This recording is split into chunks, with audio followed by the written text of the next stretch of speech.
This is the Television Enthusiast Podcast, the weekly set. Episode 25, recorded September 16th, 2015.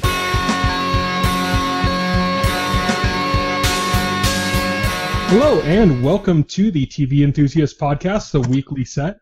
This is episode 25. We're doing an Advocates of Great Television episode. Originally, we had planned we're going to have 5 people on. Looks like we have 3. Maybe somebody else will be joining us in later. Not sure. But joining me today, as always, is Will. Hello. And back for the first time on the podcast, but he used to be on the weekly set when it was just a text chat that would be posted up on the site. For the first time on the podcast, though, we have Ed.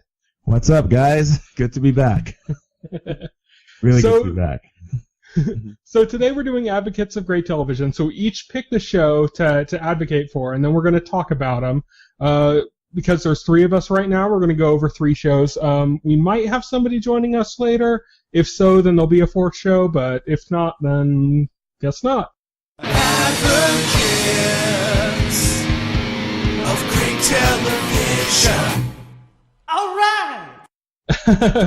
So let me kick things off just so I can get it kind of everything rolling. I picked for my show, I picked Sense8, and I chose episode 4, What's Going On. Now, Sense8 is a series. It comes from the Wachowski siblings, who famously did The Matrix. It also has involvement from one of my favorite directors, a German director named Tom Tykwer, who is credited on this episode as the director, although there isn't really a specific episode director for the series because they film all over the world, so they, the different directors film in different areas. But yeah, so I picked episode 4, What's Going On. What are your immediate thoughts, guys? Ed? Sense8. So Sense8 was a show I'd heard a lot about over the last month or so.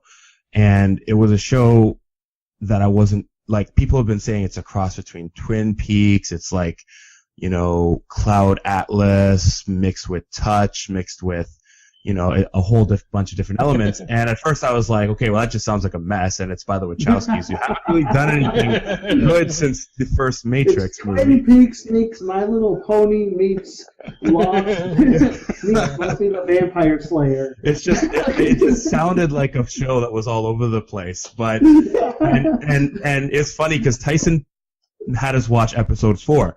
And episode 4, people were just starting to learn that they were all connected. I don't know if that's a spoiler at this point where everyone's connected in some way, all these 8 people. So they were just, in episode 4, they were just starting to get connected. So I was like, it seemed like nobody knew what was going on 4 episodes into the series. That's what I was saying. I'm like, well, what did they do for the previous 3?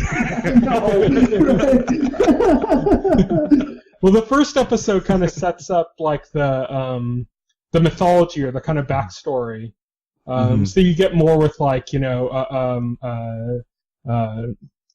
Andrews' character, Saeed from Lost, his character, and kind of his involvement in this whole thing. And so it kind of is more on that stuff. And then you're kind of getting this first glimpse into people's lives. And then the kind of weird stuff starts happening through the next couple episodes. Mm-hmm. So episodes 2 and 3, it's they start knowing something's up. By the beginning of episode 4, the police officer character, he already knows what's going on. Right. He's not experienced with it, but he knows what's going on, So Tyson, and the other characters don't. Yeah. Why did you choose episode 4 specifically for this? I think that the series kind of started out kind of messy. Okay. So when you start in the first episode, you watch it, and the first episode, I think, focused too much on the mythology and stuff, which isn't really where the show shines. I think the area where the show shines is in the characters and their connections with each other, not as a plot device, but just as in they can kind of act as a sympathetic ear for the others, and that kind of thing. Right. Just the way they're connected and the way they kind of build these relationships without knowing each other because they kind of are each other. Right. And so this is the episode. This is, I think, the first episode that really moved me when I watched it. And so I remember when I watched this episode for the first time, at the end when they start the karaoke scene, I think that's like the highlight of the episode. It's what the episode's named after too. The song by Four Non Blondes, What's Going On. But I think what made it work so well is just that it's this weird moment where these people are kind of like, it's almost like they're connecting with themselves. Right. Like they're starting to know this other part of themselves because they're all part of the same like cluster. They're in essence, they're like, even though they're separate people, they're also the same person. And it's almost like they're discovering these parts of themselves that they didn't know. And I thought that was really well done. I thought this was an interesting show from the episode I saw. I thought, well, one thing is they really nailed the characterization of the different characters. I thought characterization was on point, which in a show like this, you have to get that right. It's important for any show, but for a character-focused show like this, if they had gotten that wrong, if they had wrote flat, bland characters or tropes or archetypes, the whole thing would have came crashing down. And see, that's kind of the first episode kind of was more along that lines. It was blander. It was more focused on the mythology, and because of that, I thought it was weaker. Right. It's not until later that you get it. Like, you don't even find out until like the one that you see like the gay couple that hangs out with the one girl in the episode. Right. He's like a Mexican action star, like basically like an Antonio Banderas. Mm-hmm. Like during Desperado era. Oh, okay. You know? So that's like his career, and you don't know he's gay until I think like the second episode or something. And so before he's just kind of like, oh, okay, so it's an actor. I see. Like, you know, it just kind of it wasn't that interesting. And then this relationship, and the girl that was with them was like acting as his beard without knowing it.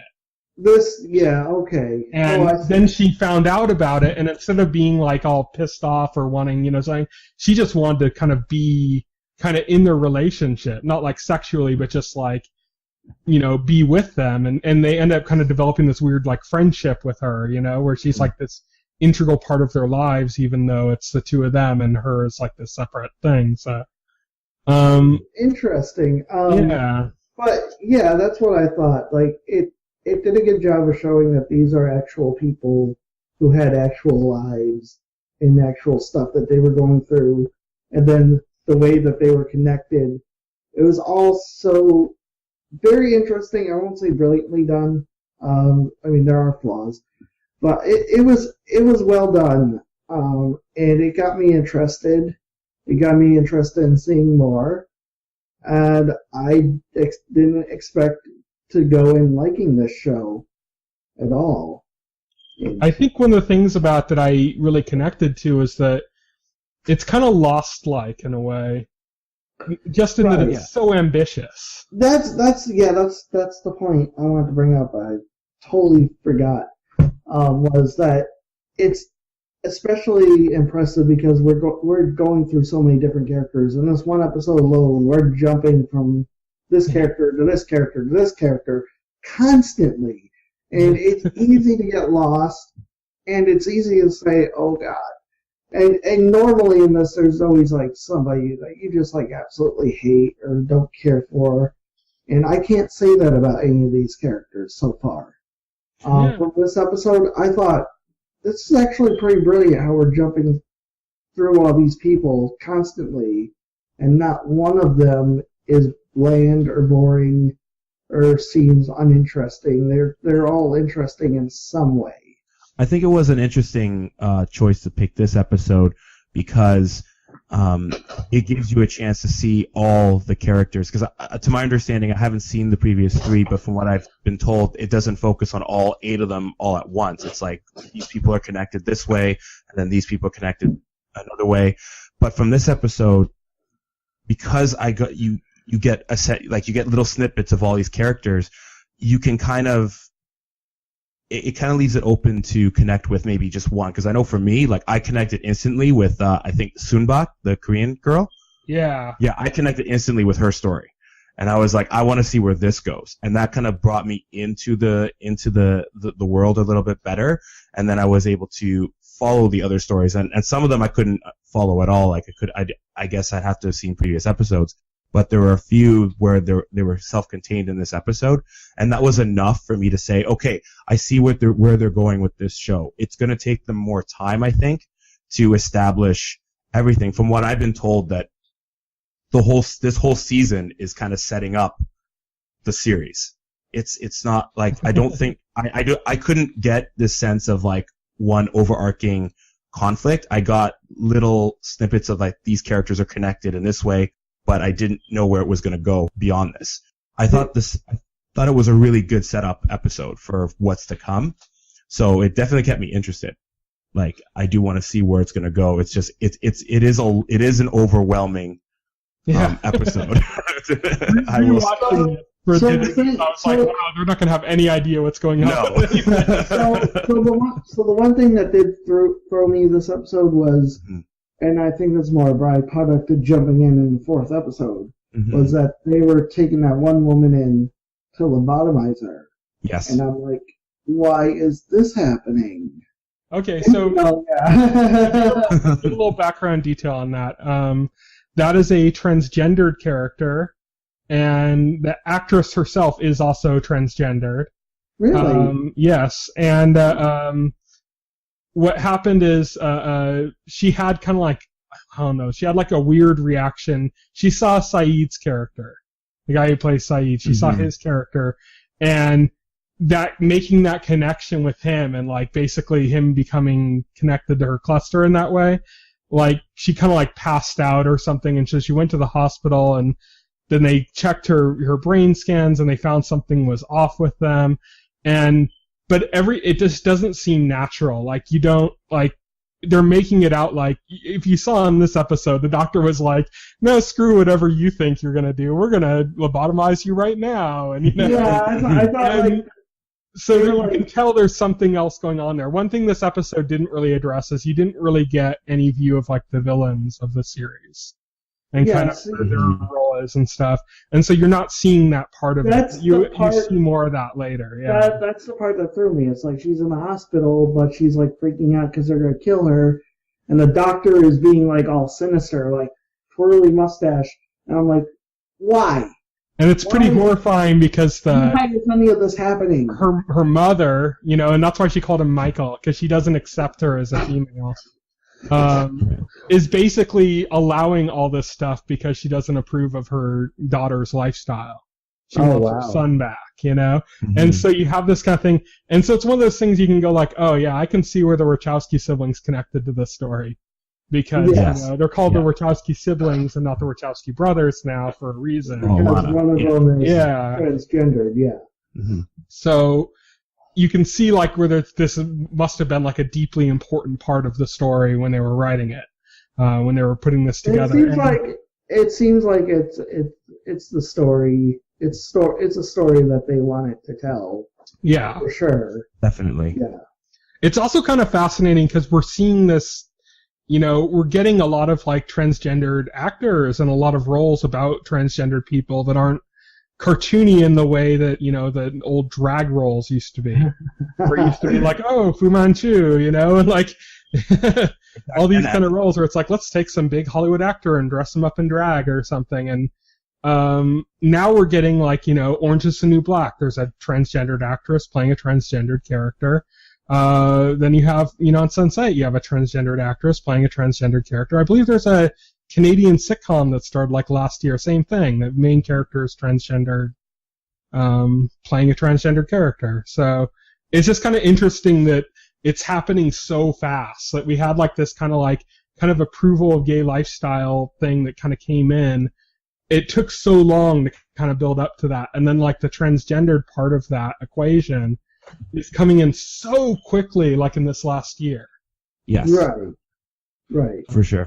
But the thing I liked about Sense8 too is that it didn't necessarily call attention to the fact that she was transgender. Right. Like she just happened to be transgender, which I love it when shows just like accept it as a norm. Yeah. Again, that plays towards the characterization, which I said is like so on point. because they could have done that. They could have been like, here's the transgendered person. Woo! Yeah, exactly. And they didn't. And yeah, and it's an interesting setting for her too, because she's in San Francisco. I don't know if you could tell that, because most of the time she's just in the hospital. But when she leaves, she gets in the cab and they say Castro, which is a district in San Francisco that's more like gay-friendly, known for being a very gay-friendly district. And so that kind of adds like a whole thing to this, because it's like, how is this happening in San Francisco, basically, Right. Like, how could something like this be happening in San Francisco? Why is Like, there the last evil place you'd imagine. doctor? Yeah. I don't know. I don't understand. The mustache trolley. I know. Yeah, I ended up liking the show a lot more than I thought I would. When it first came out, like before it showed up on Netflix, like reviews start coming in, and they weren't so positive about the show.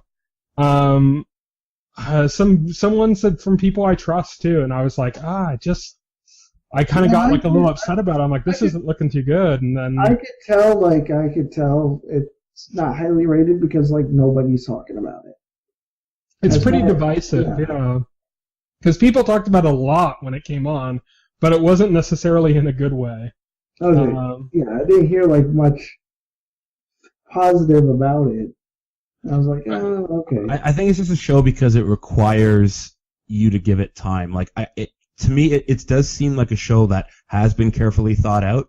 It's just that they require you to just be patient with it. And I do believe that the show's going to pay off. Like, it's not like, I think for me, because I watched Touch, and it was funny that we were just talking about Heroes before we started the podcast. Touch, to me, a complete mess of a show.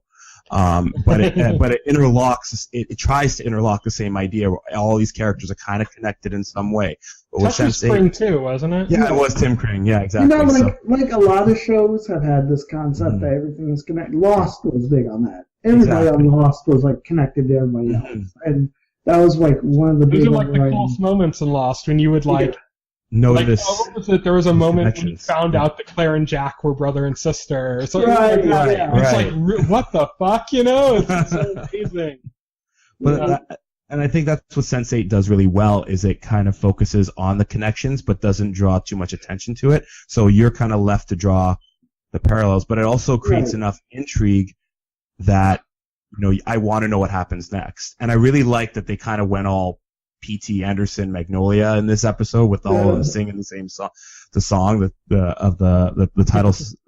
title of the episode. I thought that was a really neat way of just showing the way that they're all kind of interlocked and whatnot. So yeah, good stuff. Yeah. So then let's move on from Sense8. Ed, do you want to go next? Sure. So I decided to go with a classic TV show, I would say.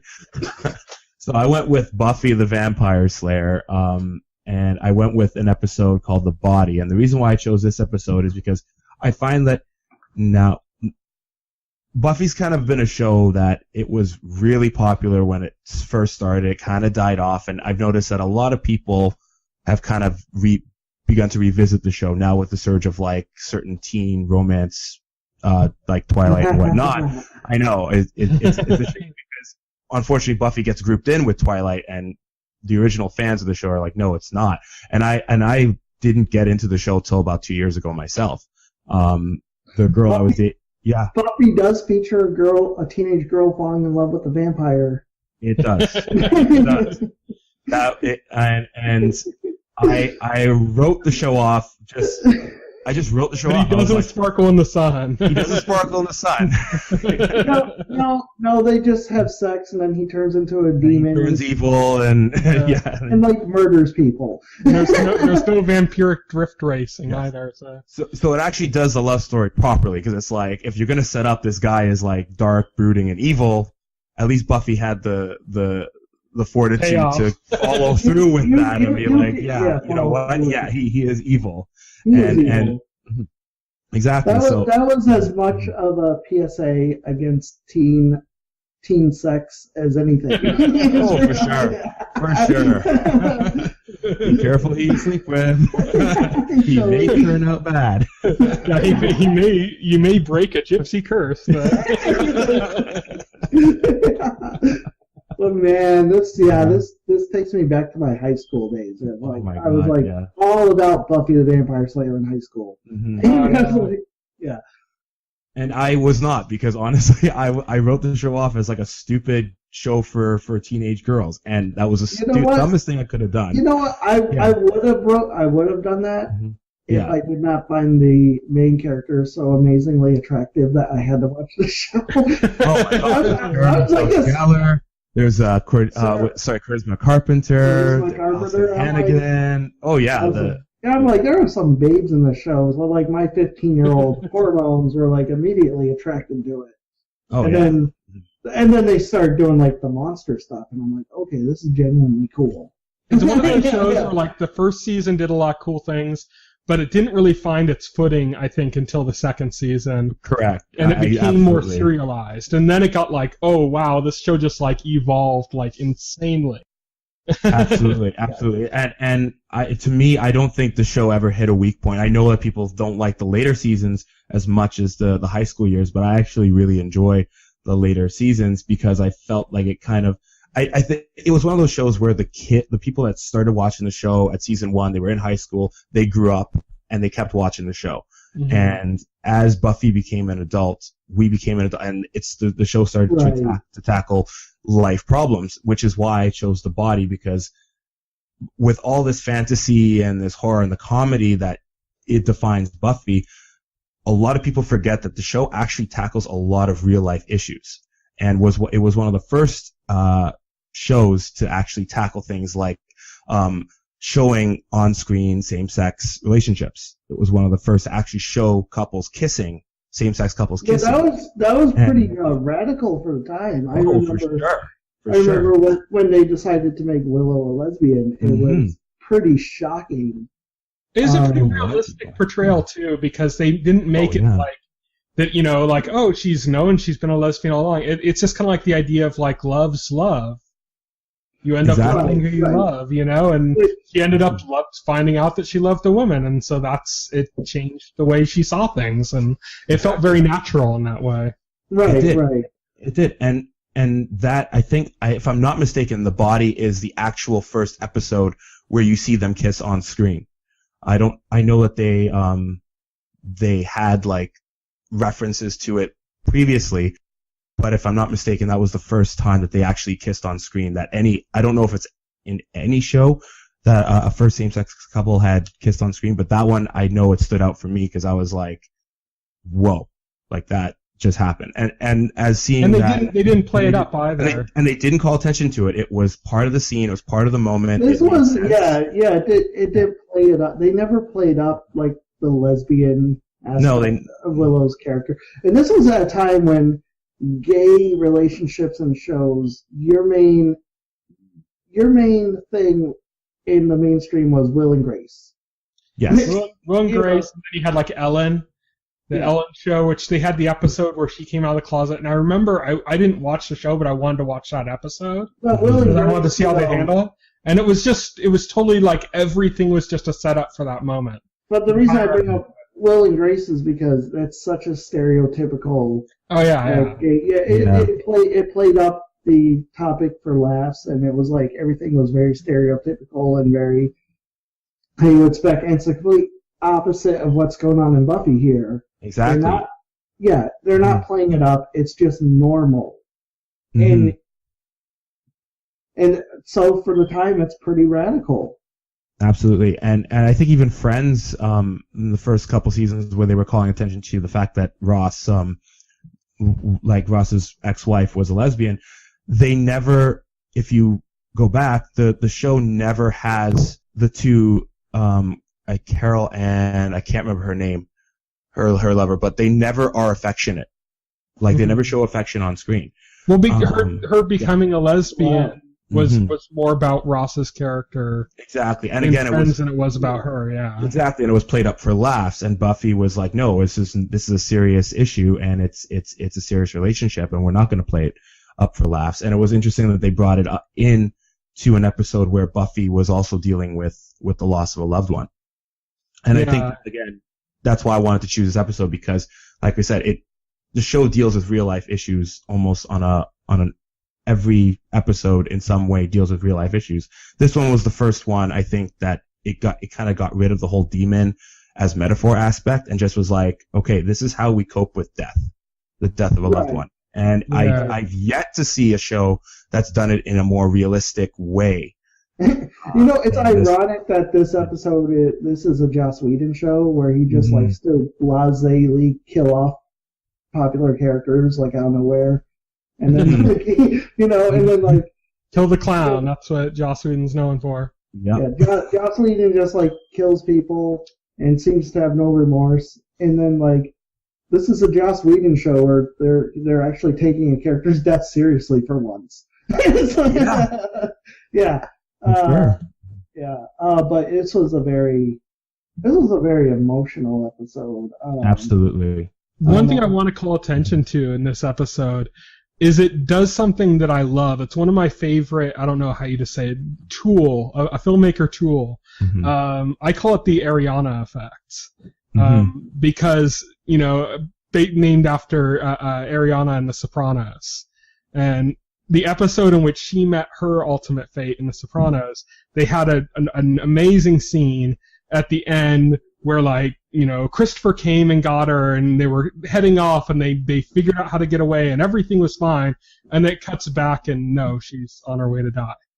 Oh yeah, they do that like 3 times in this episode. Yeah, it's so that's good. like crushing effect. It's so good.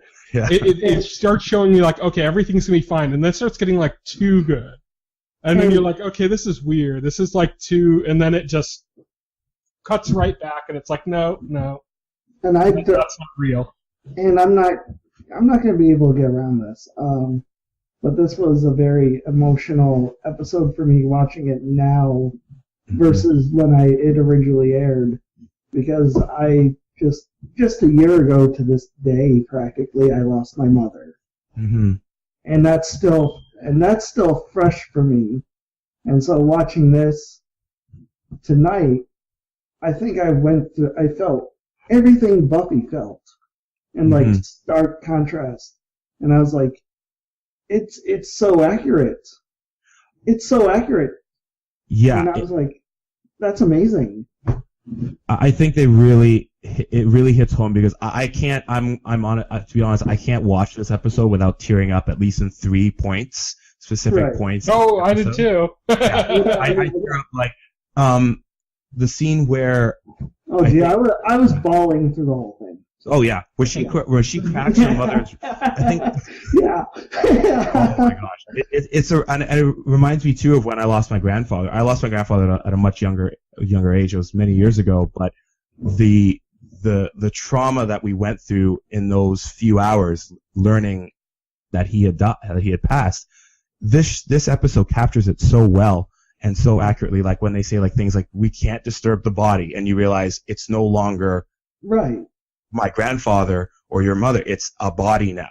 It's a body now. That's that and Anya, her speech about like, I don't understand how this, like, her being an ex-demon, not understanding the whole concept of mortality, not being able to grasp that this person is no longer a person, like, the whole she'll never have fruit punch again. That's something you go through. Exactly. Yeah, perfect. Everything Buffy was thinking, like all the stuff, like the flashbacks, like Buffy was having of like her saving her mother being alive. You go through that. You have those thoughts. And it's just so perfectly honest and real. It's amazing. And it's particularly in Buffy's case, because Buffy is used to saving people and saving the world. That's what she does. And the one person that she would want to save, she can't. Oh my God, Sarah Michelle Gellar's performance. She kills it, man. She kills it. No one can call her a bad actress. No. And look at that episode.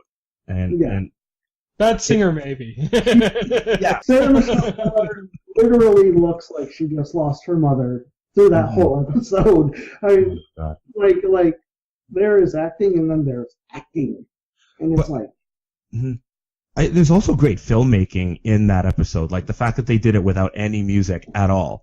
Like they do not manipulate the scene with music. It is what it is. They let you sit there. Mm-hmm. It's like what you as the viewer, they want you to have the same experience as what they're going through on the show. So there's no music, so they let it sink in for you as well. That Absolutely. this character that you've watched for 4 seasons and that you probably enjoyed is gone. That's right. And now you have to stew in it. Yeah. And now you have to stew in it. Just like I think what I connected to the most is just that kind of that weird moment that happens whenever you have somebody close to you that passes away, where like you almost feel like you don't have the right to like laugh or do something, or kind of like have a joke or something like that. And I think they did it, good. It was, in the same kind of scene, I believe, where Anya freaked out. They had, in that same area, they had the whole thing, where there were a few moments of humor and stuff going on. There were a few moments of humor. I know that idea of like somebody would say something, it would be kind of funny, and then it just kind of turned to nothing. Like it very quickly disappeared. I noticed that the typical snarky dialogue is noticeably absent for the most part in this episode too. Mm-hmm. That's another thing. Well, it happens, but then it falls flat, which is which is exactly what I was talking about. It's that kind of like somebody will say something that's just like their regular way, and they're trying to break the tension, and it's kind of like, oh, giggles, and then it just falls completely off. It just falls flat, yeah. Right.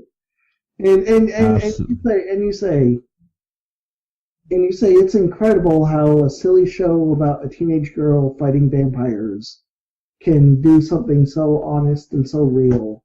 Mm-hmm. And it's like, yeah, this show was that amazing. Yeah, it's this single episode for me is what elevates. Like you can point to it and say, no, this is what elevates Buffy beyond any sort of like silly teen show that's on the air about vampires or about supernatural beings. This show really tackled, I think, growing up and coping with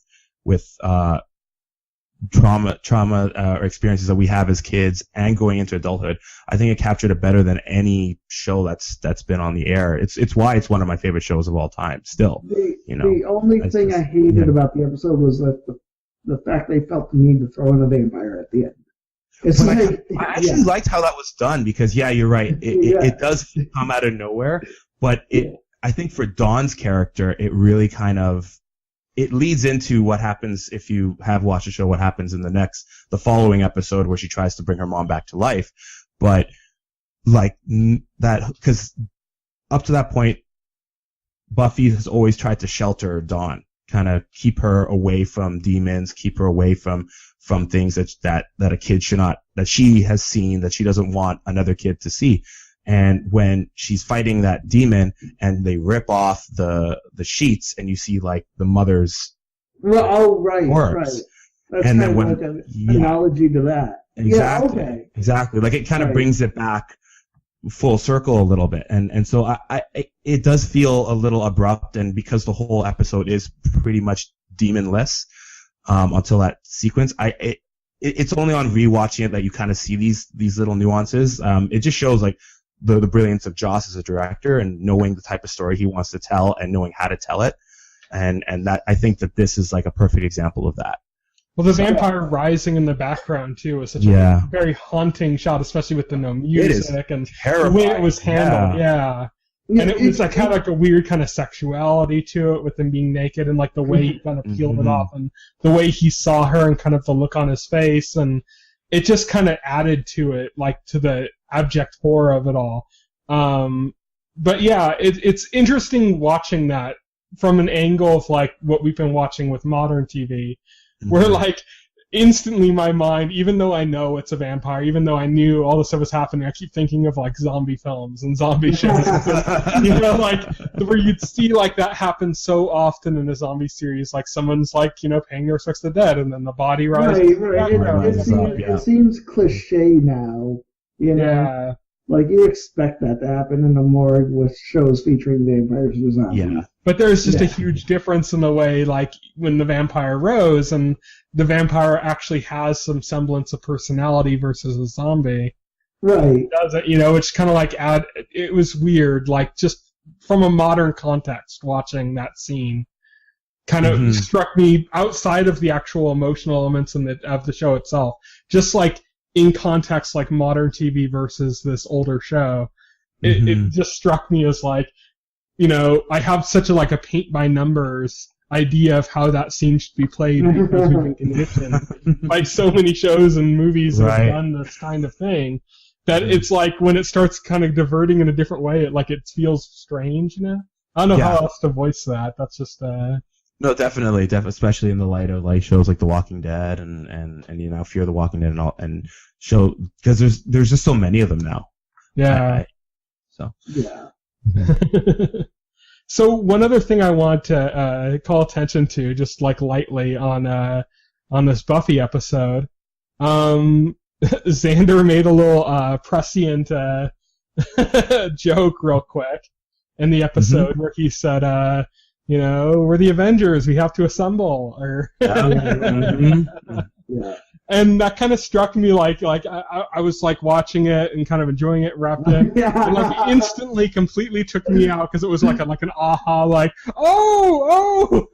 because Joss Whedon. Okay, yeah. Yeah, because Joss went on to direct Avengers. I mean, it kind of flew past me because it's a reference to pop culture, and Buffy characters always reference pop culture. And it was no secret that Joss Whedon has always been a huge Marvel fanboy. I mean, it's just such a weird like moment where it's like, oh wow, kind of like a little geek out moment for me in the middle of this that I didn't remember. Oh yeah, and it's interesting because I've seen the series a few times now, and Xander actually makes reference to the Avengers assembling quite a few times. Throughout the show, season 4, I remember the think Scooby Gang references, but I didn't Scooby Gang references, I didn't remember the Avengers one, so. Oh yeah, it didn't seem out of character at all for Xander to say something like that. I mean, yes, obviously it's kind of ironic that a few years later, or like 10 years later, Joss would be doing the Avengers, but it seemed.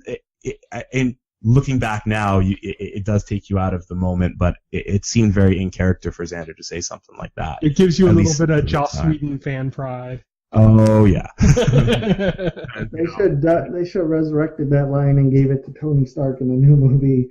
Avengers, we have to assemble.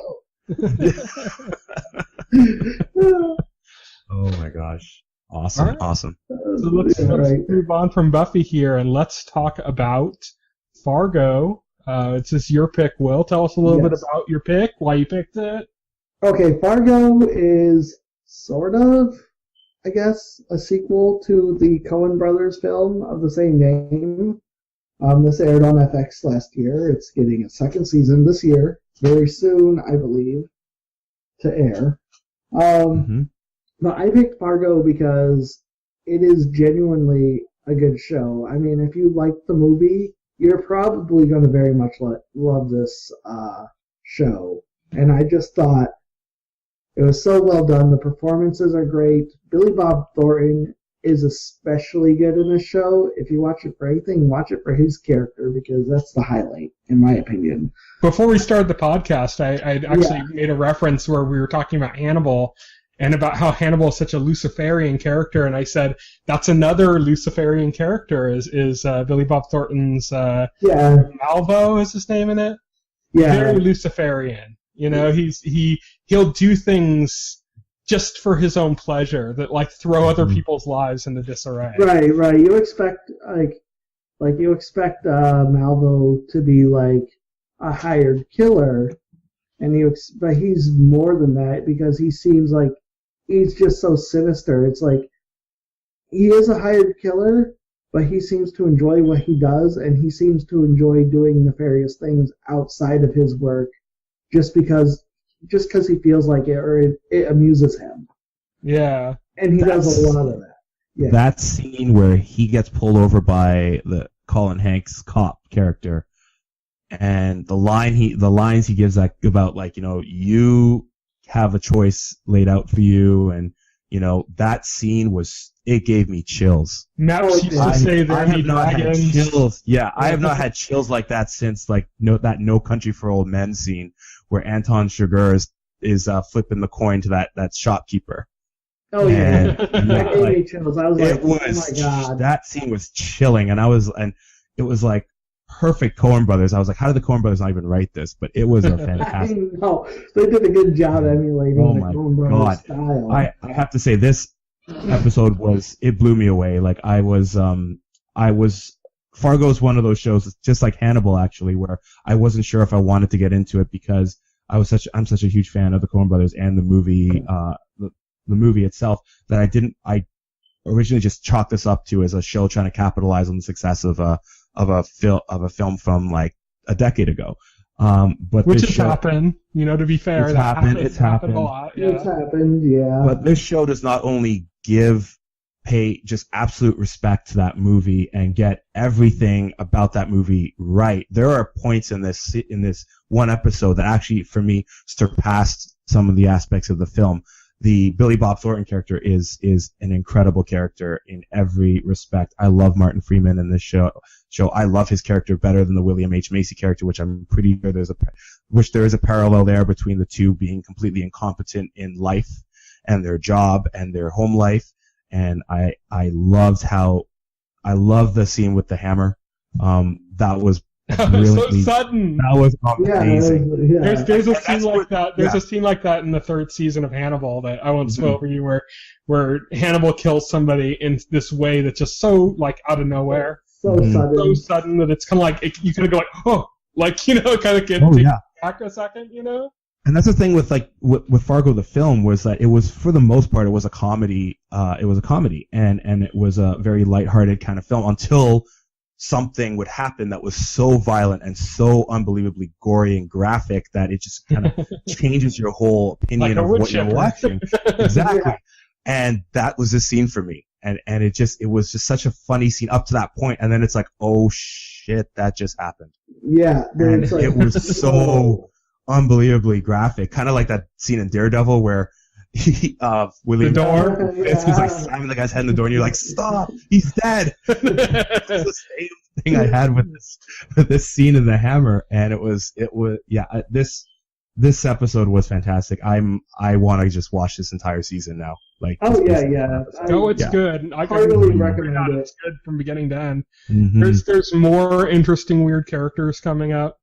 Oh, I can't wait. Mhm. There's all kinds of weird, interesting characters. I'll wait until Key and Peele show up. Yeah, Key and Peele show up in the show. Lovely, yeah. lovely. I did want to comment also on the score. The score, the end credits score, I think it's also played a little bit throughout the episode, is fantastic as well. Like it has that feel. Like So this operatic and huge. yeah, this show really got the feel of the movie, and not only did that, it's not like something that's trying to gimmick the movie. It actually works. And It it's got that humor yeah. just right too. Oh, And the trailer for season 2, I'm seeing that already. oh, There's a nice. scene in the trailer from season 2, which just isn't spoilers because it's I actually haven't It has watched nothing to the do with trailer for season 2 yet. I need to get on that. But yeah, but there's a scene in the trailer where like Michael Donovan's in the 2nd season. He was not Michael Donovan. I don't know, the guy who played Michael West in Burn Notice. Michael Donovan's a good enough name. And he he had a scene where like he was telling another guy to beat somebody, and they're like in the store, and then he like after he tells him to beat him, he like turns around and looks at the shopkeeper and he says, "I'll have a chocolate, please." Like, and just like this kind of like overly polite kind of Minnesota, like that kind of weird accent, with it, and it just worked, like so perfectly, where it's just this weird humor. That's what Fargo was to me. It was just kind of like Yeah, it it's was like this weird take on Minnesota. I'm kind of upset that Kat wasn't able to make it. She actually lived in Minnesota for a while. Oh, she did. So, That it would have been kind of interesting to kind of get her I perspective. wanted to get her thoughts on Fargo as well. Also Lee's. It's a shame they couldn't make it. Yeah. Yeah. I also wanted to give my thoughts on the West Wing because I did enjoy that episode. That was one. West Wing's one of my favorite shows of all time as well. Probably so I would have had no problem talking about that one. We'll probably do another Advocates, and we'll probably just pick up right with that one as her pick. Mm-hmm. So save that. We'll have an actual thing on that because I want to watch that and discuss it too. Okay, to end off this podcast, I'd just like to talk about kind of what's been coming up on the TV shows. What's coming up soon? What's ended recently? Whatever going on with that. So we're right at the beginning right now of the fall season. Stuff is just starting to come back. In the last couple of weeks, we got Z Nation started up, which is in its second season. I actually reviewed the first episode of the second season. I was able to get a screener for that from Sci-Fi. George R.R. Martin is going to be a zombie signing the final book in the entire series, which is amazing. Z-Nation is surprisingly good. It's one of those shows that, like, you watch it and it takes a while for you to get what it is. And then once you get it, you're like, oh, I get it. This is like Sharknado with zombies. But as a long form, like a show. And then it's like, okay, now this is kind of fun, you know? I love the book. I love that book he has. That looks so much like an actual Game of Thrones book. I want it to be real. Like a Hope for Spring or something. Yeah. It's a Promise of Spring, which is actually a take on the title of the expected name of the final book, which is like something similar, like a Hope for Spring or something. Yeah. Mm-hmm. Something like that. But yeah, it's pretty funny. Yeah. So let's see here. Oh, speaking of Game of Thrones, Kit Harington apparently gave an interview, and he said, and in the interview he said he's not done with Game of Thrones for a long time. And I'm like, oh, if anyone thinks Jon Snow is dead, that's their Well, no, they're right. He may be dead in human form, but he ain't dead. He's dead in like quotation marks. Exactly. Dead. So we have to have a Game of Thrones podcast on our theories as to who Jon Snow's mother is. yeah. Oh yeah. Jon Snow's mother is Daenerys. Mm-hmm. Yeah, I got my Targaryen theory. That's the same one I'm in on. That it's that his mom is actually Lyanna Stark. But yeah, also what started up recently, The Bastard Executioner, which is the next series by Kurt Sutter, the creator of Sons of Anarchy. Mm-hmm. I watched it. Have either of you seen this? I have not watched it yet. Not yet. It takes a while for FX shows to kind of make their way in Canada. Usually they have to be a hit in the States before Showcase or somebody else will pick it up here. So I haven't had a chance to look at it. I've heard of it though. It's okay. It's I think it starts kind of rough and then it gets like a little bit better as it goes on, which is kind of interesting the way they handled it. Kurt Sutter is really good at just kind of like a weird kind of brutality that makes him like uniquely suited to handle something in this era. Mm-hmm. Where like people just like, just destroy the whole village and kill everyone, kind of, That's like, Kurt Sutter's kind of in his element with that kind of stuff, so it kind of works. But it's like once I kind of saw where they were going with it, I was like, okay, I kind of like this a little bit, but it started a bit rough. Like I was like, I don't know about this, and I still don't buy Katie Seagal's like weird accent. That I don't know what it says to me, but maybe it's just because I know her too well in different roles, like as Peg Bundy or her role in Sons of Anarchy even. But yeah, or Leela in Futurama. Yeah. Yeah. But her weird, like, kind of Irishy, kind of English accent, I just don't. Yeah, it hasn't got me yet. Also, what just came back, this is something I believe you watch at the Mini Project, came back to Hulu. I don't know how you're going to be getting that if you don't have Hulu, because that's a Hulu original now, I think. Oh, is it a Hulu original now? Oh, yeah, I don't know how we're going to get that. I just have the old stuff on Netflix. I'm sure they're going to work out some kind of a thing, because, all the channel has to do, and the Canadian channel has to do is go, yeah, we'll take it.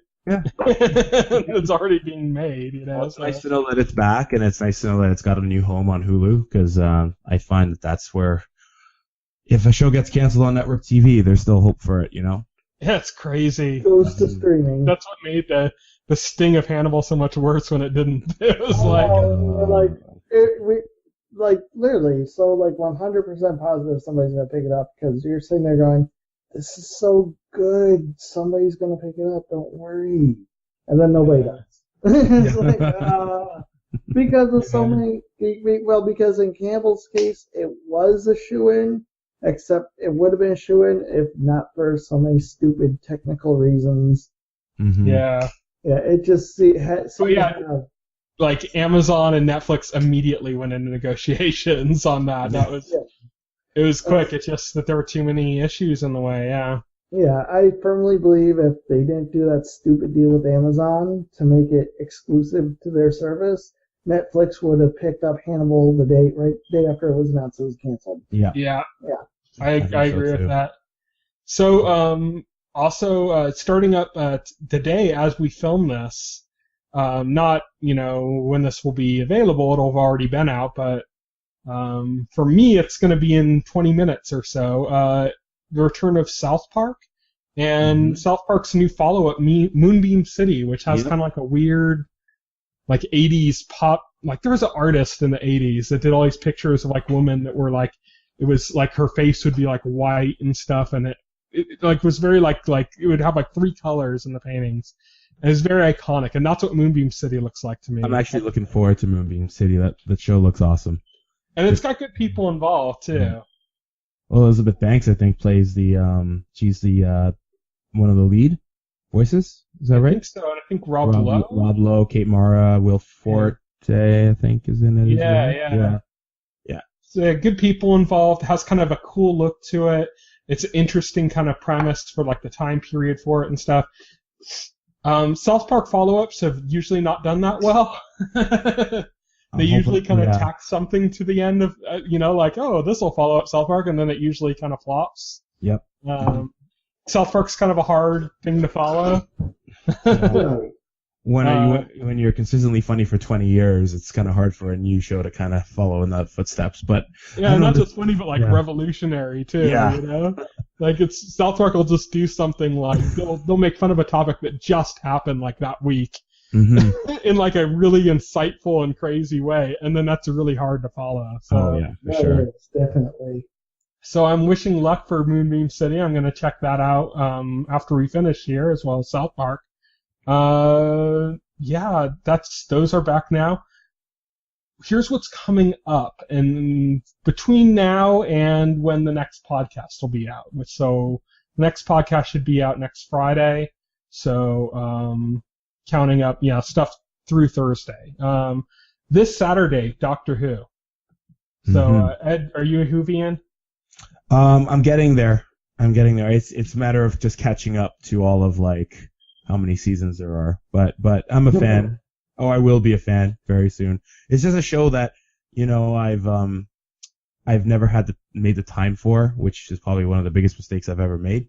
But I'm slowly catching up to it. It's a great show. No question about it. We're still waiting for Will to get on it. He's kind of, I think he's made the commitment to do it. It's just not a matter of when. Yeah. That's the thing, because it's if you haven't been following for the past since 2005, there's a lot of stuff material you gotta go through. It's pretty daunting. It's you look at the mountain and you're like, I don't know. Yeah. Mm-hmm. You can usually start anytime there's a new doctor. You can usually kind of just start with that doctor, right? And then kind of go back if you want to see more. I'm mostly interested right now in checking out Peter Capaldi as the Doctor. Mm-hmm. I'll probably just watch those episodes for now. And eyebrows with eyebrows. Yeah, because it's not. I saw him at Comic-Con. He looks like a rock star walking by. Because bearing in mind that's the most recent Doctor, there's probably not that much material there to catch up on. Mm-hmm. So there's just one season so far, besides what's starting up. So I can watch that and get pretty caught up with the current, pretty easily. And I think that just hit Netflix too. I think the last season just hit Netflix like a couple weeks ago. So. Yeah, that's where I'm watching the majority of all the episodes. It's all on Netflix. Yeah. Yeah, I'm looking forward to the Matt Smith era. That's what I want to see. Yeah, that stuff's kind of fun. I think he stayed maybe a season too long. Mm-hmm. But yeah, it's especially when it first starts, it's real kind of magical. Especially like him and his interactions with Karen Gillian's character. Oh yeah. But the next day after Doctor Who starts, the Emmy Awards are gonna kick off. So Hannibal's not nominated, but it's because it wasn't eligible. Well, then who cares? It wasn't eligible next year, maybe. You know what? But it won't be nominated anyways because it never has been. But isn't Game of Thrones leading the pack in nominations? Game of Thrones is, and it won a bunch already in the creative. You know what? Hannibal's not eligible. The Emmys are eligible. All right? No, it's not eligible this year. Like it just has to do with the time frame of when it started this year. But it should be eligible next year, but it's not going to be nominated because it never has been. And everyone will forget about it by then, and it also was a canceled show, so it's got a lot. Yeah, so it's like it'll never get an Emmy. It's one of those shows that just it didn't. It's weird that second season of Hannibal got a 100% on Rotten Tomatoes, not a single Emmy nomination, not even for like art direction. There's no not even win. I'm saying not even nominations. There's no that's excuse shocking. for that. There's no excuse for that. Emmys is even if you don't like the show, it's like art direction alone. Like there's only one other show on TV that competes, and that's Game of Thrones. Yeah, you can't take Emmys seriously after that. It's like it's a garbage award. Well, it's just like the Oscars for the TV. It was like the first year that Lost was out. It won like 15 awards or something, like 15 Emmys, including like Best Show. Second season, it wasn't even nominated. It was like, what? What? Yeah, I know, right? And then, like, the music for Lost was never nominated, which was a huge crime. Oh, jeez. Oh, but, yeah, so that's going to be the Emmys. I imagine, Game of Thrones is probably going to win a ton of awards. Some show I don't watch is probably going to win a ton of awards. Yeah. And they'll be like, I don't watch award shows. I find them boring for the most part. Especially when they're doing congratulating the wrong stuff. So yeah, boring and out of touch. They are mostly. So I skip award shows. Yeah. But the next week here coming up right after Sunday, like Monday straight through. Tons of stuff coming back. So I don't know about the Canadian air dates for these because you have different networks and stuff. They're usually pretty close with the network stuff, though, aren't they? Yeah, network stuff is usually pretty good, unless it's a premium network. Yeah, usually if it's not cable, I think it's usually. And this is all network stuff coming back this week. Yeah. So this is probably going to be day and date for Canada. Or if not day and date, like within the week. Yeah. Blind Spot, new series on NBC, Jamie Alexander. We've talked about it a little bit, she wakes up, has a bunch of tattoos all over her body. Kind of has like a weird like John Doe meets Prison Break kind of vibe to it. Which is funny because I was just discussing with Ed when he went offline about, I was just about to tell him about how abysmal the network lineup is this season. Because we were talking about Netflix and how Netflix has kind of set a new standard for what to expect from programming. And then it's HBO, I think, really set it. Then you start getting the cable networks like FX and AMC that started following suit. But then once Netflix popped in, it was like everybody was like, oh, well, I guess we can do this too. So now Amazon's making great shows. And right. They're making great content. So you go back and you look at the network lineup, and it's so abysmal. And it's like, why do people put up with this at all? Are people going to put up with this? With so many options now, like I'm fascinated now with so many new options available and the quality of programming on those options just getting higher. Are the ratings for these shows going to hold up? Or are we going to work? We're in that weird transitional period right now between like kind of the old network structure and cable structure and like the kind of more cord cutter friendly like online structure. And so the audiences for these like Netflix shows and stuff, while they seem like they're large when you look at Netflix subscribers, it's way lower than like what you'd get like on a CBS sitcom or something. Right. It's not even close. It's just way smaller. So we're still in that transitional period, but pretty soon that transition's going to happen in full, Well, the thing is that we always have this huge lineup of network shows, but it always ends up like one or two lasting, and sometimes those don't even last that long. Like I'm looking over some of the new series that are coming out. It's all like remakes of movies, like Limitless. Did anyone really like the movie to warrant a TV show? Limitless was actually a good movie. Really? It wasn't a great movie, but it's one of those movies that like you don't expect anything going in, and then you walk out going like, "Oh, that was actually pretty good." Yeah, but that's not a standard that warrants a TV show. Like Minority Report was great. But the TV show is interesting in that it's going to be like Bradley Cooper's involved. Yes. And he's actually going to be showing up and stuff, and that's kind of what makes it look interesting. Yeah. So I'm going to check out Limitless for that, just because I'm like, wow, they're just going to directly continue from the movie. Yeah. But it's like, I'm interested to see, are we going to start seeing declining ratings for these more traditional shows? Because it seems like the networks are pushing hard this year for traditional material that they've always kind of put out, and it's like... Yeah, and it seems... We came up with the structure. When we were doing the fall preview, we discovered the structure for all of these shows, which is, a man with an interesting kind of quirk, or something about this man is interesting. And he uses that interesting aspect of himself to team up with a hot female police officer that he'll have will they, won't they hijinks with to solve crimes. Yes. It's like every show. And while in the past this material may have been passable, it is the bar has been raised so high now that this is just no longer passable. And it just struck me, so I'm just wondering now, are we going to start seeing declining ratings for this material? Is it just not going to cut it?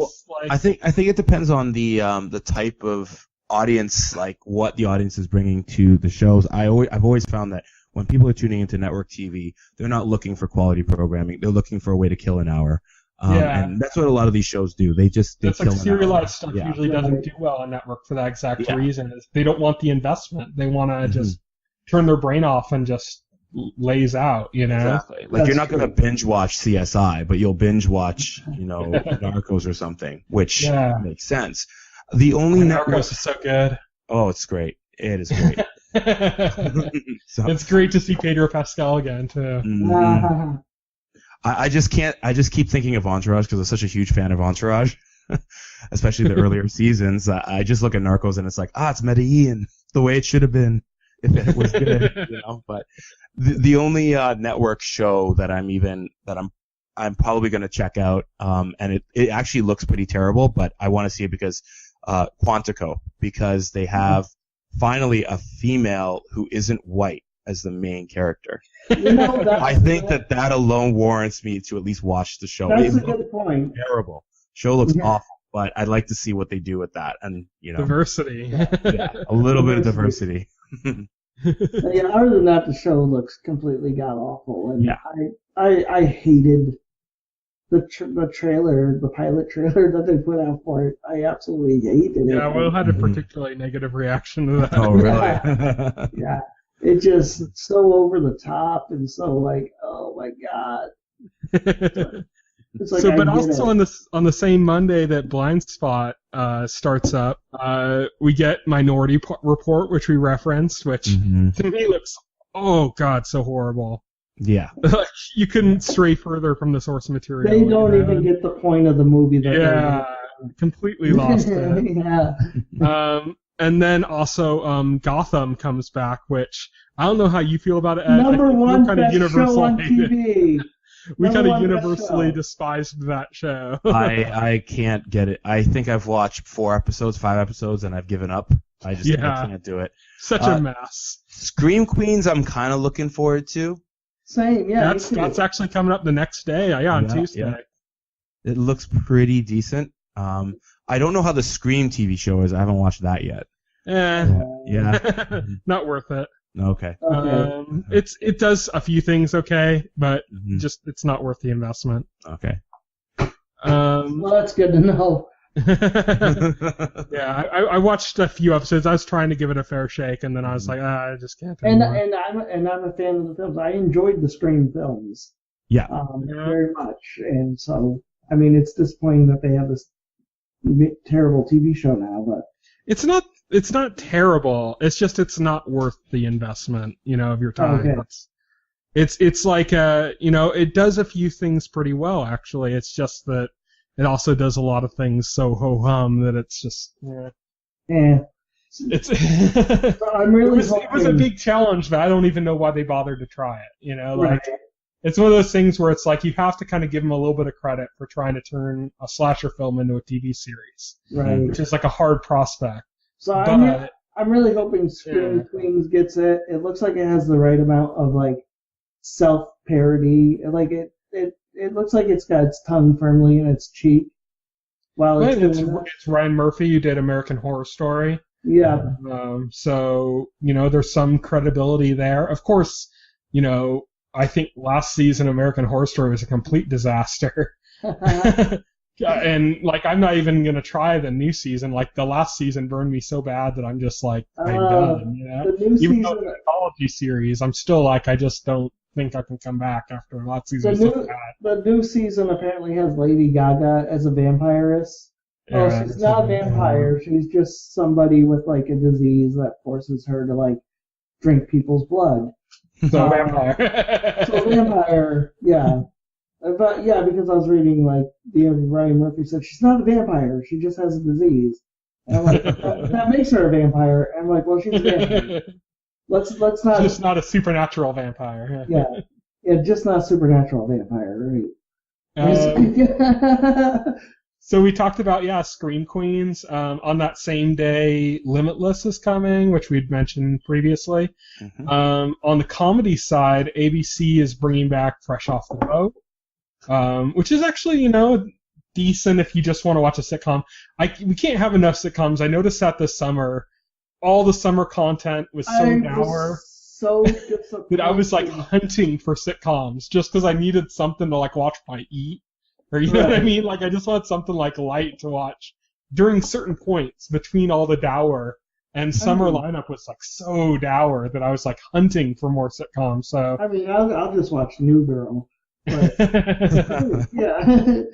but Fresh Off the Boat it's a decent, and it's got the diversity going. It's nice to see an Asian family as the focus, Speaking which of is just something we haven't had. We haven't had an Asian family sitcom since what was it that speaking of show one from like the early '90s or something. speaking of Asian family sitcoms, Ken Jeong has one coming out on That looks ABC. very bad. Very terrible, and it's such a contrast because Ken Jeong is such a good comedian.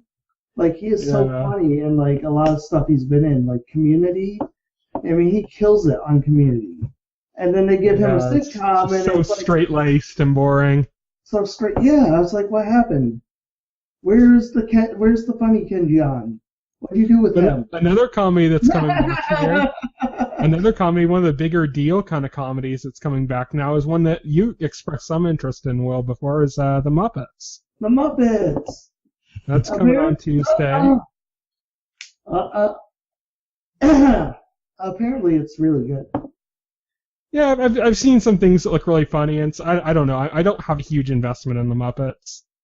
So, Ed, do you have any investment in the Muppets? You didn't watch Muppet Babies when you were a I kid? really don't know about a Muppet TV show again, but I did love the last 2 movies that came out, so I'd watch it. Yeah.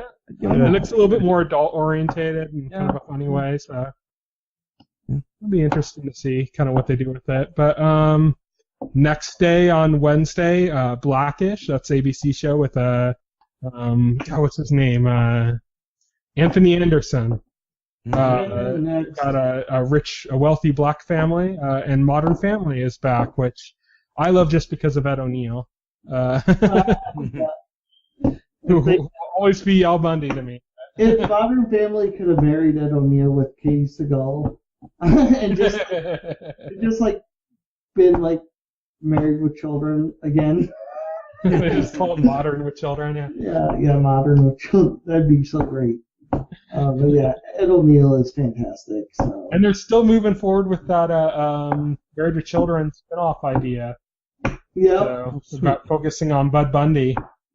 And like pretty much all the stars, I guess, are on board to cameo and stuff. So that's cool.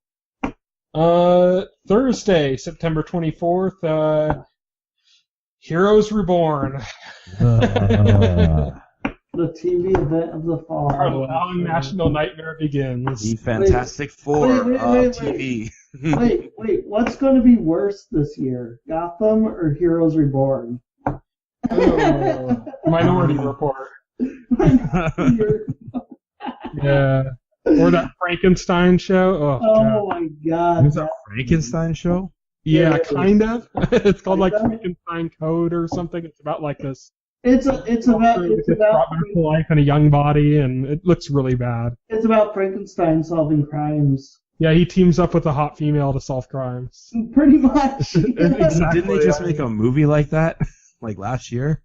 They've done like 4 Frankenstein movies. I don't know what the thing is. I think you're thinking of I, Frankenstein. Yeah, the one where he's got a 6-pack.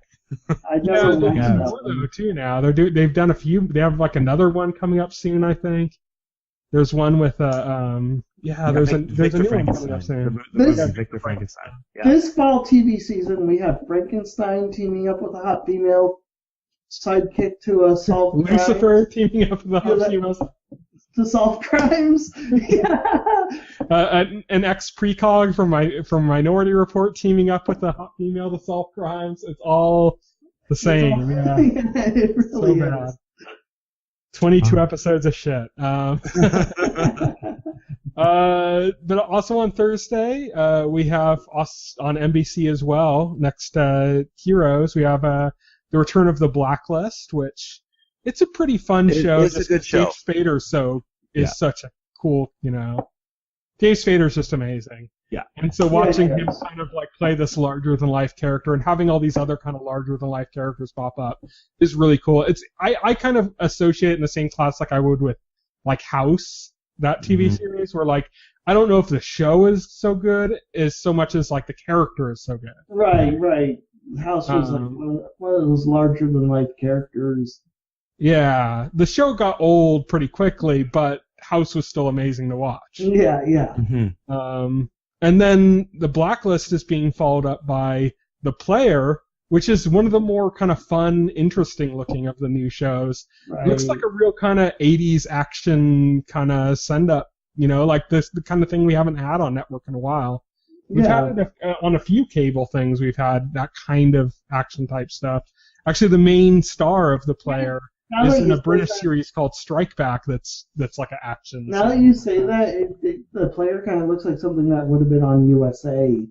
Yeah, exactly. It does have that like that earlier USA vibe, like around the time Burn Notice was on or something. Right, yeah, exactly. That's changing now. Mr. Robot's like their new flagship at USA, so they're getting into more serious stuff. But but it does have that kind of NBC. And since NBC and USA are owned by the same company, that might not be, it could have been something that was originally supposed to be on USA, That's true, and maybe USA's changing focus, so they decided to just put it on NBC. Yeah, USA is an interesting case right now because, you don't have... I doubt you have a USA channel in Canada, right? You don't have a channel in USA. Yeah. That wouldn't make any sense. It's like us having a Canadian channel. I don't know if you have like a parallel where you have like a channel that gets all the USA. I don't know if you have something where it has a contract and gets the same stuff. But USA shows is like Burn Notice, Monk, Psych. Those are all like USA shows. Oh, no, we've seen any of those, yeah. And they kind of really have like an identity this kind of quirky identity to them. They're like very quirky shows that have like their own particular flavor, and so when we say and they all seem to share that same flavor between them, so it's like USA found this formula and they deliberately based their show lineup around this formula of being like quirky and sort of odd compared to USA other now, shows. Now they're kind of going in a more serious direction. Mr. Robot being kind of like the first real step in that direction, which is Mr. Robot is basically Fight Club, the TV show. That's the best way to put it. It's Fight Club, and I mean there are overt references to Fight Club in it. Like there's actually a moment that's very Fight Club-esque, and the scene ends with like a piano cover of "Where Is My Mind," which is like straight up calling out Fight Club fans. Chuck Palahniuk is going to do a cameo. I wouldn't be surprised. I mean, it is pretty much Fight Club, the TV show. It's really good though. And as Fight Club was really good. But they also have a show coming up called Colony, which is from Carlton Cuse, and it stars I can't think of his name right now, Sawyer from Lost, and Lori from The Walking Dead. Oh, sweet. Rick's wife. And the two of them are in it, and that has kind of like a weird vibe. Like it's supposed to be like a post-alien invasion Los Angeles kind of thing, but they're saying not necessarily an alien invasion. It's like somebody's kind of taken over and occupied this. We don't know if it's robots, aliens, or just like an advanced country, or you have no idea what it is. They're being very kind of secretive about it. Zombie robot aliens from an advanced country. And sign me up. Sounds like my show. Right. But yeah, that's so they have that, and they have Mr. Robot. I actually thought USA would have been a good choice for Hannibal because it's the same family as NBC, owns both channels, and I could totally see Hannibal pairing with Mr. Robot back to back. Yeah. Nice. But that didn't happen, unfortunately. So yeah, that's what's coming up through this week. I mean, as you can tell, this is fall. This is the fall slate. I mean, it's hitting hard now. I mean, we don't have the CW shows haven't kicked in yet, so no Arrow, Flash, none of that stuff.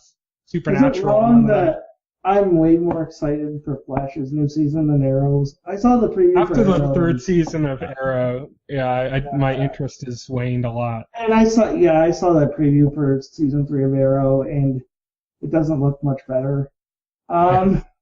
It just doesn't. But then I watched the preview for New Flash, and it's like. But the guy playing Damien Dark, man, that's I love that guy. Oh yeah, he was awesome in season 3 of Justified. Yeah, he was awesome. He was in Captain America too. He was. Oh, that's right. He was. Yep, Dum Dum Dugan. Yeah, Dum Dum. Oh man. Can't think of that actor's name, but I love him and everything he does. I was just. I was just writing an article about terriers that's kind of going to be coming up tomorrow, and I was checking the finale because I was taking some screenshots and stuff. He's in that. Well, seriously, I still want to talk about how good the next season of Flash looks. I'm so excited for that. Do you watch Flash or Arrow, Ed? I love both. I will be tuning in every week for both. Oh yes. Yeah. So. Yeah, those I have no problems with. We talk a lot about those here on the podcast, but the thing is, I think a lot of us, or all of us, I think we're pretty burned on season 3 of Arrow. Yeah, it was a weak. It was a weaker season. 3, I still didn't hate it though. I didn't hate it. No, I didn't hate it. It had. I hated parts of it. Yeah. I hate parts of it. I don't hate it. I don't hate Arrow. Still love Arrow. Mm-hmm. Oh yeah, I'm still gonna watch it. It's just my excitement for it has waned. It's it's not there. I think my hype for the Flash is now higher than Arrow. I think the Flash is now the better show between the two. Yeah. It's definitely the most interesting as far as what's going on now with it. Oh yeah, definitely. They're introducing the concept of parallel alternate worlds now, with the wormhole being opened. If history repeats itself, I mean, Arrow's sophomore season was amazing. Yeah. So, that could. What if that's the case for Flash? Flash yeah. had an amazing sophomore season. And then peak. Yeah. Yeah. Oh man. But yeah, I mean that kind of takes us through what's kind of coming up through the rest of the week, and we did our Advocates of Great Television segment. We hope you enjoy both segments, and that's pretty much it for us. So, I want to get some plugs in, I guess. Here on TVEnthusiast, the website that this podcast is for, we're starting to kind of develop different shows that we have going on right now. So if you check in on Tuesdays, we're going to have a top 10 list every week. You check in on Thursdays, we're going to have a feature called Spotlight every week that's going to spotlight a new show, or not a new show necessarily, a show that kind of has gone under-recognized. And we're going to try to shed some more light on it. Not just about the show itself, but maybe why it was under-recognized, and if it is something that would appeal to you. So check those out. And then every Sunday we're putting out a comic strip called Connect Them All that kind of just takes, different elements from different shows and mixes them together as if all shows take place in the same world. And so that's kind of the concept. We have a few of those up. I'm particularly proud of last week's one with it's called Curb Your Appetite, I believe. Good writing on that one. And that one kind of explores, a connected universe between Curb Your Enthusiasm and Hannibal. So if you like those shows, you can find something kind of funny there. But yeah, that's pretty much it for me. Ed, do you have anything to plug? Film-Enthusiast.com. Film-Enthusiast.com. Please visit us. Please visit us often. We are currently doing some TIFF reports because we're Toronto International Film Festival is happening. We're about 4 days left, and there have been some great films, so we're covering that. So come visit us if you love film as much as you love TV. That's it. It strikes me too. You guys must be awfully busy with articles and stuff, because I always think as much news and information coming out about TV as there is to keep me busy, there's like twice that much information, twice that much for film. There's probably like 12 stories that come out in a single day, film related. We can't cover all of it. We just got to look at it and get the best stories. Prioritize. Yeah, just prioritize what do our readers want, Like what do they care about? It's hard, but you'll end up you'll go through you'll have a list of shows and you'll be like, oh, cutting this. Oh yeah. Exactly.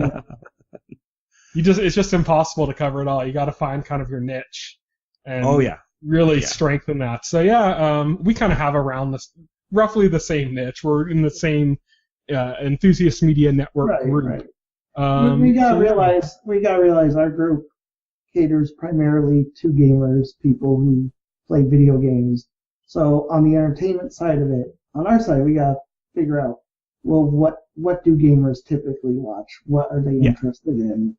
Entertainment. For TV, we've kind of discovered that it's a lot of it's going to be kind of like the comic book type properties or the genre stuff, and then we're also going to put a lot of attention behind just like the really good top tier stuff, like I think we've decided on our end, regardless of what our audience enjoys, we still want to promote the top tier content as well. And even if it falls outside of our niche, if it's that good, we want to promote it. And it's the same with Film-Enthusiast. I mean, we want to promote, we want to tackle the best stories that are coming out, the ones that people care about the most, and I think we're doing a pretty good job. We love our genre films. I think the Enthusiast Media fan base for TV and film is the same. I've noticed that, they love our genre films, but we're huge film lovers over at Film Enthusiast, and we like the small stuff as much as the big stuff. Like, my favorite film of last year was Boyhood, not, Winter Soldier, believe it or not, but I love Winter Soldier, so. It all depends. We try to tackle everything, but. And as somebody that's in this kind of field, it's there's like no greater like joy I get than like exposing somebody to something that they maybe wouldn't have thought of checking out. Yeah. And then they get a chance to watch it, and it's like and then you can open up those lines of conversation and talk about it, and it's amazing to do that. And you're not going to get that experience talking about the big stuff, as you are with like the little stuff. Right. And that's what I love about advocating the advocating TV show segment, because this gives people a chance that may not, like, if Will hadn't recommended Fargo, I may never have watched Fargo and wouldn't have loved it as much as I did. So I'm so glad I introduced you to a new show. But that's what we hope that everyone listening in will do. They'll take a show that we like and give it a chance. Yeah. So That's kind of the mission statement, I believe, for both of our sites. And as I hope everybody watches Fargo now. Everybody out there listening, and I hope you tune into season 2. And I hope everybody watches Hannibal still. Yeah, I know, right? Watch Hannibal. Will and I have a thing where we just say watch Hannibal like constantly. There's one show that TV-Enthusiast advocates for. It's Hannibal. You got to start putting in subliminal messages in all of our content. It just says like watch Hannibal. I already committed. If they ever end up doing a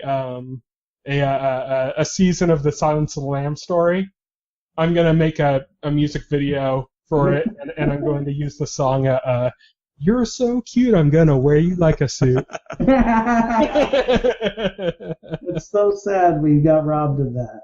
Yeah, we got robbed of the opportunity, but Well, to any horror fans out there, Hannibal is the first show to physically make me sick while eating something. I've always taken great pride in watch copious amounts of gore while eating.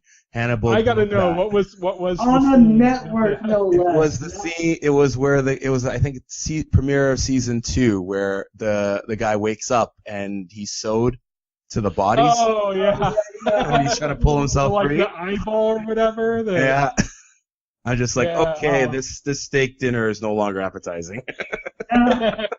On a network, no less, not on cable. That's even more. Yeah, that's shocking that's a network show. I know.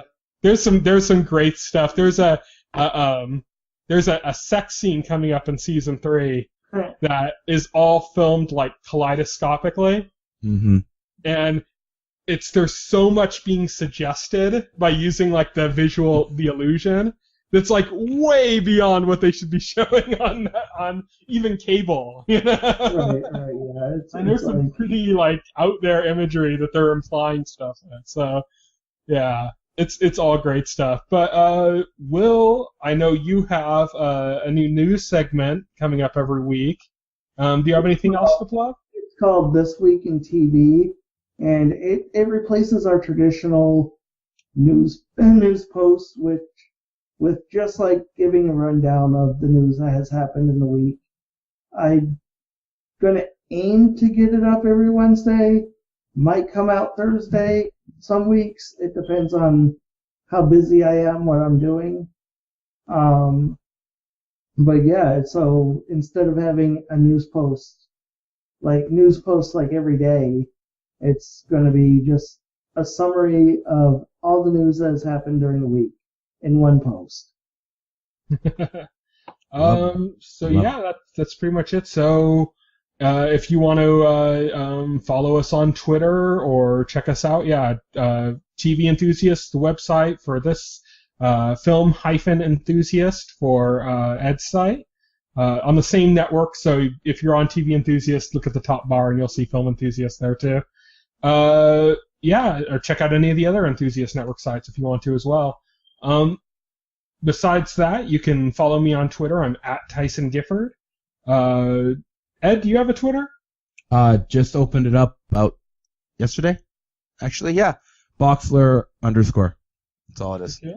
BOXLER _. And Will, your Twitter is? At Voxel Hero. Okay, so I don't usually post anything to it. I usually use it to just harass companies that made me angry. But you can read your harassments. If you want to read Will harassing companies that make him angry. I will follow you just for that. Yes. I'm usually just sucking up to like Ryan Fuller or like other show writers, trying to get any information I can out of them. But yeah, so that's it. Thank you everybody for listening. It's been fun. This was our 25th podcast, so here's to another 25. Cheers. Bye. All right, cheers. Bye. See you guys. See ya. If you would like to voice your opinion, send an email to theweeklyset@TVEnthusiast.com. TV Enthusiast is a part of the Enthusiast Media Network. Stay tuned to TV Enthusiast and the Weekly Set podcast for more coverage